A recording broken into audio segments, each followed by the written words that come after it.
Welcome to my first episode of Not Over Being Sober. My name is Wills. You may have seen me on The Bachelorette or Bachelor in Paradise, or perhaps walking around Disneyland, because it seems like I'm there every week now. I'm here to talk to you about my newfound sobriety, the things that I've encountered being sober, the landscape of being sober in this society. What else are we going to talk about? We're going to talk about how to say no in situations where it's difficult to say no.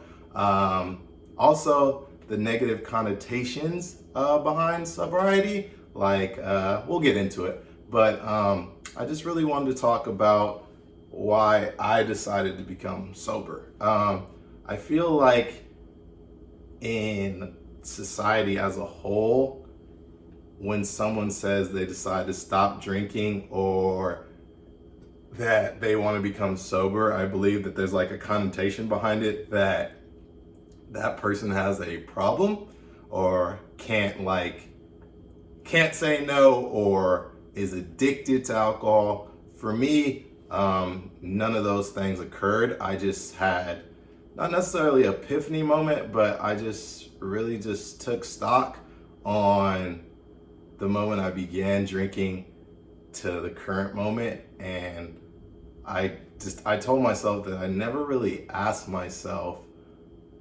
why, really. I know in our society, you at a certain age, normally it's like college. Once you get into college, once you're of legal age, you start drinking, and it's almost like a rite of passage, which is all fun and dandy.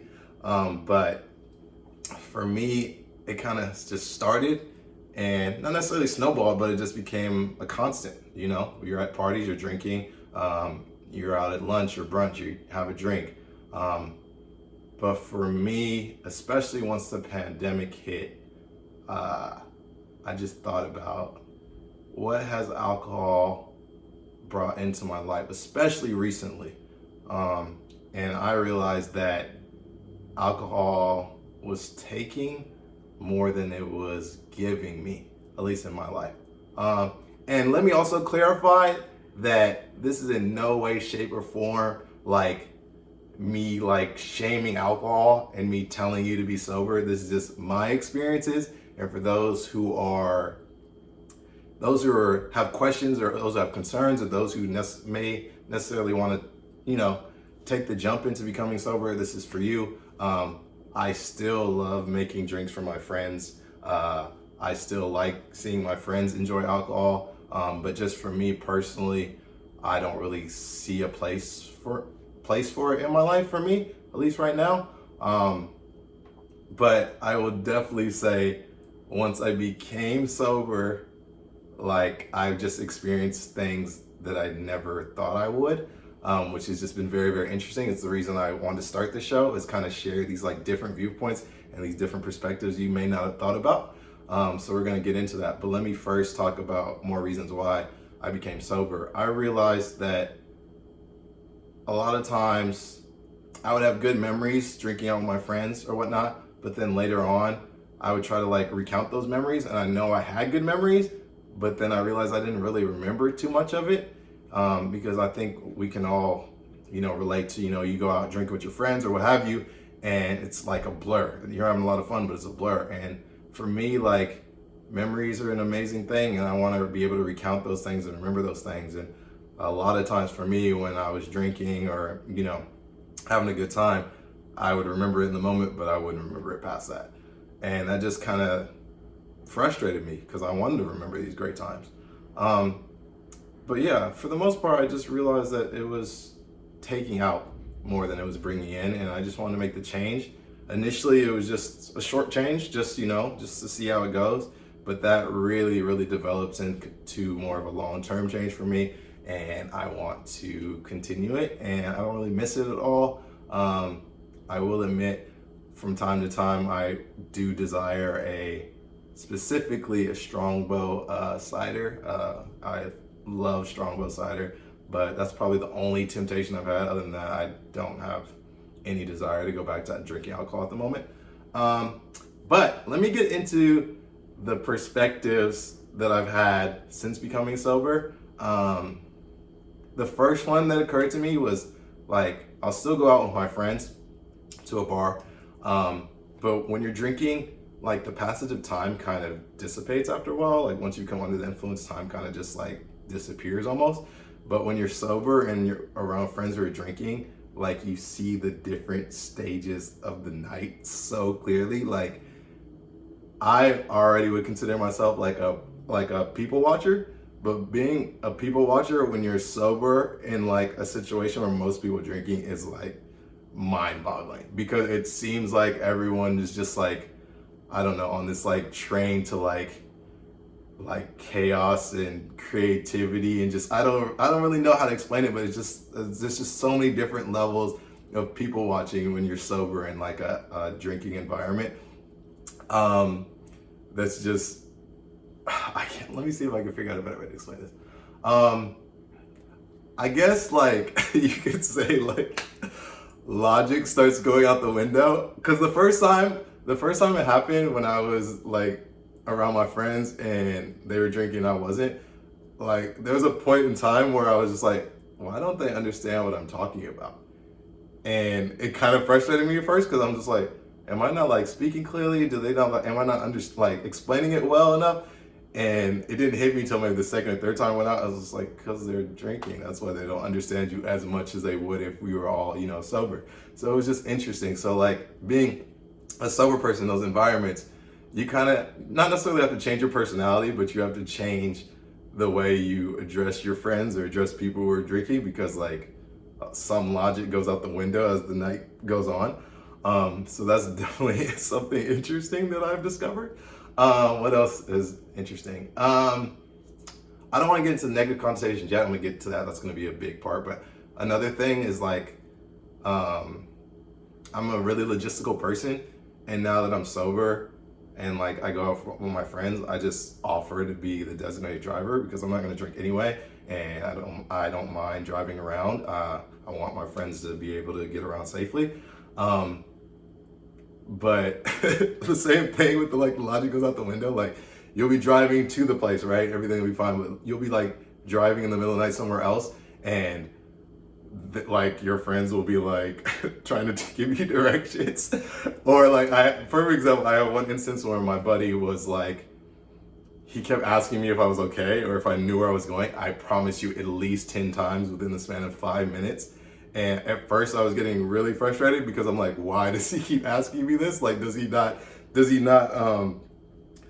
trust my instincts?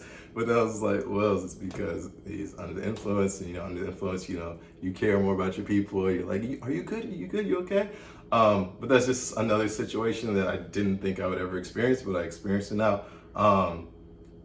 Yeah, that was pretty funny. That goes on a lot, especially like logistics and like driving around, especially with like when you're driving to a place, like I said, it's calm, but when you're driving somewhere else, like it gets louder, or like someone in the car will like be screaming or wanting to change the TV. Like I've never been an Uber or Lyft driver, but now I can kind of understand. But at least I know these people. I can only imagine what it's like when they're just strangers. But that's interesting. Let me think of another perspective. What's another perspective? Hold on, I need some water. Speaking of sober, I need some water. Let me think. You know what? I'm trying to like delay the inevitable, but let's get to the negative connotations. First things first, it's frustrating to me when I go to a bartender and I ask for a virgin drink.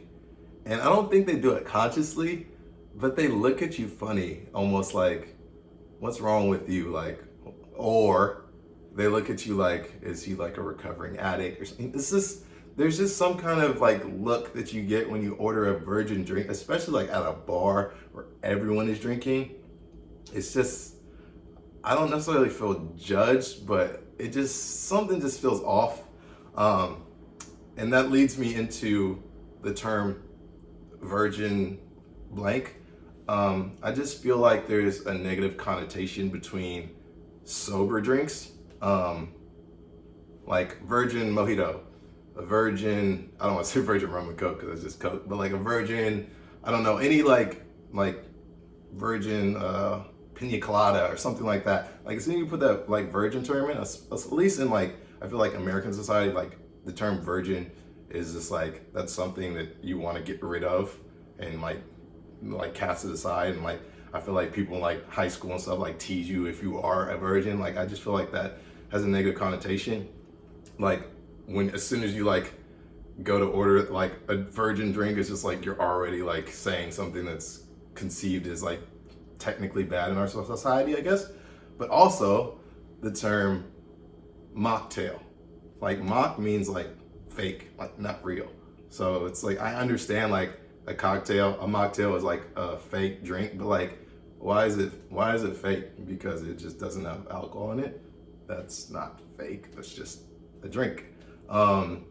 So something that I would like to like go forth with is like, almost like there's restaurants where like there's like vegan and vegetarian restaurants now where you just order the base, and then if you want to add meat, you can add meat. Like, I know this is such a like a alcohol like heavy society, but like, why couldn't you just, and it's another thing, can we all agree that most cocktails don't really taste good? Like does like a vodka soda really taste good? It doesn't. I don't think so. So like, imagine a world where you just had amazing drinks, just amazing drinks. And in the next episodes, we're gonna get to amazing drinks, but just an amazing drink, right? Base. Like, let's say, for example, a drink I'm gonna make later on is like, I discovered a drink with like apple juice and ginger beer. That's just simple. It's two things, basic. But imagine if you had a drink like that, or like pineapple orange juice with like a splash of soda water or whatever, or like some kind of Sprite, or even, yeah, like Sprite, pineapple orange and like lemon lime soda or something like that. And then you decide, all right, let me get rum in that as well. Like, you could also do that, or call it like a curated beverage or something like that. Like, it's possible. I just feel like I feel like personally, it's more difficult to be sober in this society than it is to drink. For me, in my experiences, it's so easy to just like pick up a drink. Like, I was just out with friends last weekend, and the bar had happened to give them an extra drink. I just met up with them, said my hellos and everything, and they're like, oh yeah, we got extra drink. You want it? Normally, you jump at that, free drink, absolutely. But for me, like, and these are people, for the most part, I had never met before. So like, I had to go through that process of like, oh no, thank you, I actually don't drink. And then the questions come, oh, why don't you drink? That's another thing. Being sober, like, as soon as you like turn down a drink or say you don't drink, people are like so like shocked and amazed like that you don't drink. And then obviously the curiosity comes because I feel like it's something that's not really prevalent in this society. It's pretty like unique, especially when that person hasn't had a problem or had, a history of like alcohol abuse in the family or something like that. So it just presents like challenges that like you have to explain yourself because it's not a common thing. And I will honestly say that like the hardest part of becoming sober is consistently and intentionally saying no. Because especially when you have a past with friends that you drink socially, they're confused. So I would say one of the most difficult things is, just consistently and intentionally telling them no, and just standing your ground, because it's so easy to just pick up a drink in this society. So easy. Like, there's drinks all around us. There's drink commercials everywhere. Like, it's really, really easy to drink. So you have to really be firm in your decision. If you slip up, that's okay. Like, no one's checking the stat sheet on you or anything like that. But just, you've got to be intentional about it. And I know you can do it if you're, having the challenge or having doubts. I know you can do it. I did it. If you have any questions or concerns, you can reach out to me and I'd be more than glad to help. But like I said before, this really isn't a PSA on you should be sober, you should drink. Do what makes you happy in the long run. If you're happy, I'm happy. But if you also have some concerns and doubts and questions about, possibly becoming sober, that's what I'm here for. Take it easy. Will's out. Bye.